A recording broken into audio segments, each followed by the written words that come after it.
And it was kind of a reversal of what we've seen in years past in the Champions Classic, where Kentucky had that young team that kind of wilted, and when adversity struck, they didn't know how to handle it. Kind of different with the group that Pope's put together, Kevin.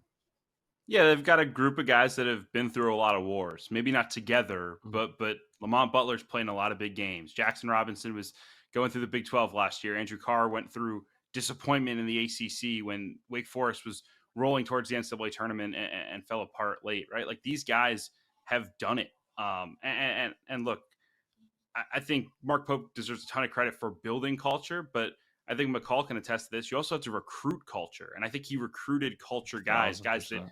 guys that were hungry, guys that wanted to be a part of Kentucky basketball. Right? Look, this is not a knock on the one and done guys that Calipari had, but I just think there's probably a different appreciation for a guy like Andrew Carr, who started his career at Delaware, to go out and wear the Kentucky uniform, or Lamont Butler, who started his career at San Diego State, to go wear that Kentucky uniform. And that opens a lot of possibilities for your team.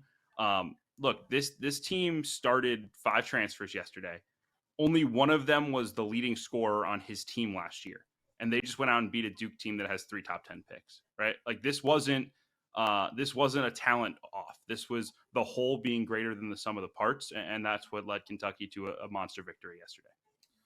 I thought about that, McCall. I absolutely was thinking about that. I was like, these guys are really proud to wear that jersey.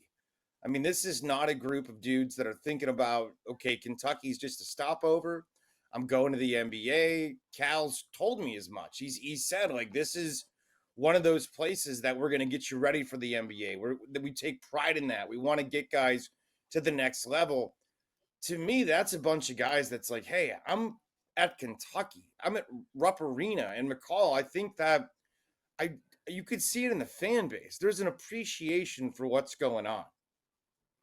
Which, you know what, I think for Mark Pope too, and I know we're going to get into this later in the show, and I'll bring this point up when we get into it, just in terms of some coaches and some things that they're going through. But he is who he is, and he's not trying to be anybody else. He's trying to be Mark Pope.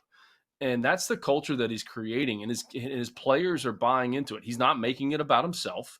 He's making it about BBN and the players that are on his team. And he's being who he is as a head coach. So he comes off authentic. He doesn't come off fake. That, to me, is one of the biggest keys in all of college basketball and all of coaching is you have to be who you are. You can't try to be anybody else. You can't try to be someone that's been there before you. You have to do things the way that you want to do them. Because if your players at any point in time think that you're coming off fake, then you have zero chance.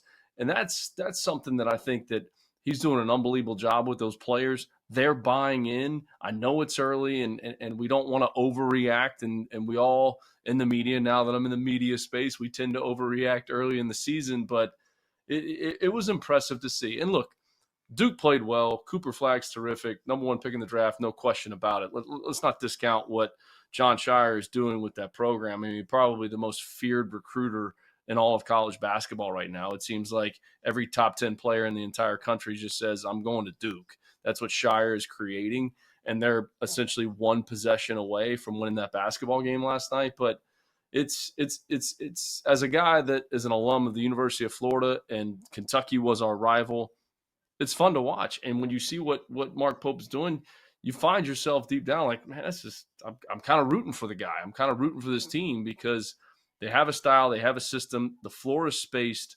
They're going to shoot a ton of threes, and how fast that basketball gets from out of the net when they're on defense up the floor is really, really impressive. It truly is. Chris Childers with Kevin Sweeney and Matt McCall.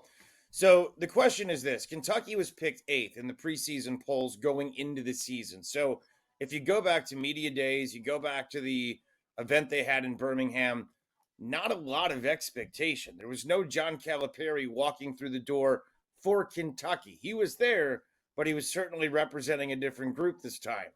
They were not given a lot of preseason respect. You look at the teams right now that are in the top 4, Arkansas, A&M, Florida, Texas, all picked ahead. Can Kentucky, Kevin Sweeney, finish top 4 in the SEC? Yeah, I think they can. I think a good as good a case for why is the fact that they didn't play their best basketball yesterday and still won that game, right? Duke is, I think they're an elite team. They're going to be one of the best teams in the country. And Kentucky was good. They were not perfect, though. There is stuff they can fix. Jackson Robinson had his worst game of the season, one of his worst games in the last couple of years for him, like just was a complete non-factor. Once they get him going, I mean, that is a huge difference maker for them because of what he does offensively and the pressure he puts on defenses because of his shooting. Now, look, this is a gauntlet, right? I mean, I'm not ready to say Kentucky's better than Auburn, better than Alabama. I'm not sure they're right. They're better than Tennessee, who blew the doors off Louisville over the weekend, right? Like, this is going to be a battle every single night at the top of this conference. But I think Kentucky proved last night that they belong at the top and in the conversation with the best teams in the SEC. And that's all you can ask for in year one under Pope.